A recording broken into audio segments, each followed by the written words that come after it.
உங்களுக்கு தெரியாத ஒன்றும் இல்லை. கடந்த நாட்களில் பார்த்தீங்க அப்படின்னா எத்தனையோ பேர் வந்து ஊழியர்களை அவங்க செய்த தவறுகளை எல்லாம் ஃபேஸ்புக்கில், இன்ஸ்டாகிராமில், இந்த மாதிரி யூடியூப்பில், இந்த வலைத்தளங்களில் என்னென்னமோ பேசுகிறாங்க. நான் சொல்கிறேன், ஒரு மனுஷனுடைய வாழ்க்கை அவர் இவர் அப்படின்னு நான் சொல்ல வரல. ஒருத்தரை குறித்து அவ்வளோ பேசுகிறோமே, அது எப்படி பேச முடியுது? நம்மெல்லாம் ஆண்டவருடைய பிள்ளைங்க தானே, எப்படி என்கரேஜ் பண்ண முடியுது?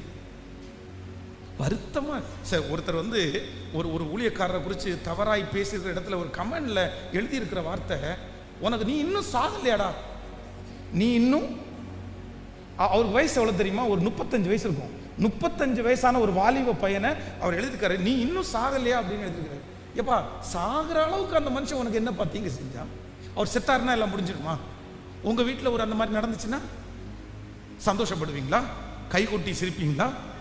உங்கள் பிள்ளைகளுக்கு ஒன்று நடந்துச்சுன்னா, உங்கள் வீட்டில் அந்த நடந்துச்சுங்க, மறைக்க மாட்டீங்க, அடக்க மாட்டீங்க. சரி, ஓகே, நம்ம கவுன்சிலிங் கொடுக்க மாட்டோம், ஜெபம் பண்ண மாட்டோம். நான் சொல்கிறேன், அப்படி குறை பேசுகிற யாருமே நீங்கள் வளரலைங்க.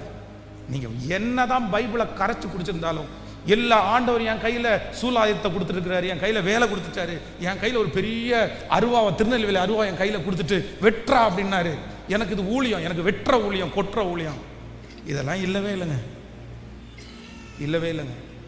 காயம் கட்டுகிற மனுஷன், வெட்டுற மனுஷன் முதல்ல என்ன பண்ணுவான்னா, அவன் மேலே அன்பு செலுத்துவான், அவனை நேசிப்பான்.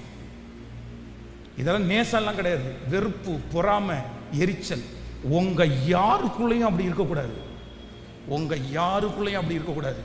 குறை பேசுனீங்க, உங்களை கர்த்தர் கண்டிப்பா ஆசீர்வாதத்தை உங்களுக்கு தர மாட்டார். எழுதி வச்சுக்குங்க. எனக்காக நான் சொல்லலை, அதை பற்றி நான் வந்து குறை பேசுகிறதை குறித்து யோசிக்க. சரி, பரவாயில்ல, ஆண்டவர் அனுமதிச்சிருக்காரு. சிமேயை தூசிக்கணும்னு கர்த்தர் அனுமதிச்சிருக்காரு, அவ்வளோதான். கர்த்தர் பார்த்துக்கொள்வார். வருத்தமாக தான் இருக்கும், ஜெபம் பண்ணுவோம், கஷ்டமாக தான் இருக்கும். சரி, பரவாயில்ல, என்ன பண்ண முடியும்? அதெல்லாம் யோசிக்க மாட்டேன். ஆனால் எனக்காக சொல்லலை, உங்களுக்காக சொல்கிறேன். அதுவும் பிள்ளைகளை வச்சுட்டு வீட்டில் அம்மா அப்பா பிள்ளைகளுக்கு முன்னாடி குறை பேசுனீங்க, அந்த பிள்ளை ஆண்டவரை நேசிக்கிறது அப்படின்றது உங்களுக்கு பெரிய சவால். எழுதி வச்சுக்குங்க. அவன் வளரும்போது அவன் சத்தியத்துக்கு கீழ்ப்படுகிறவனா இருக்க மாட்டான், ஊழியக்காரங்களுக்கு கீழ்ப்படுகிறவனா இருக்க மாட்டான். அதனால ரொம்ப கவனமா இருங்க. ஏன்னா இந்த உலகம் வந்து கொஞ்ச நாள் பார்த்தீங்கன்னா, இப்போ இருக்கிற ட்ரெண்ட் வந்து பொல்லாத உலகத்துக்கு போகுது.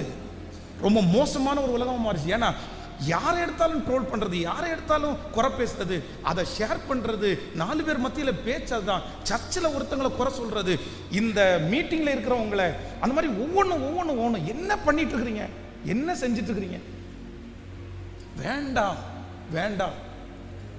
மோசேயினுடைய சொந்த சகோதரியா இருந்தாலும் மோசேக்கு விரோதமா நீ முறுமுறுத்ததுனால, பேசினதுனால, குறை சொன்னதுனால கண்டிப்பாக 7 நாள் பாளையத்துக்கு புறம்பே நீ இருந்துதான்.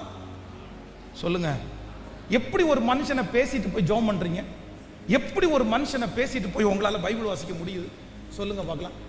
உங்களுக்கு மனசாட்சி உறுத்தல, குத்தல? நம்ம இவ்வளோ ஒரு மனுஷனை குறை பேசிட்டு வந்திருக்கிறோமே, நம்மளை ஆண்டவர் நம்முடைய ஜெபத்தை கேட்பாரா அப்படின்றது உணர்வு வரல உங்களுக்கு? எப்படி பேச முடியுது? யாரா இருக்கட்டும், பக்கத்து வீட்டுக்காரங்களா கூட இருக்கட்டும், நமக்கு என்ன வேலை? அது நமக்கு கொடுத்துருக்க வேலையா? அதை பார்க்குற வரைக்கும், அடுத்தவனை பார்க்குற வரைக்கும் நீங்க எப்படி நீங்க முன்னேறுவீங்கன்னு நினைக்கிறீங்க? அன்னைக்கு நல்லா இருக்கும், 6 மாசத்துக்கு நல்லா இருக்கும், முடிவு நல்லா ஆசீர்வாதமா இருக்காது. ரொம்ப ஜாக்கிரதை. முதல்ல நமக்கு எல்லாம் மாறுறதுக்கு முன்னாடி எது மாறணும் தெரியுமா? குணம் மாறணும்.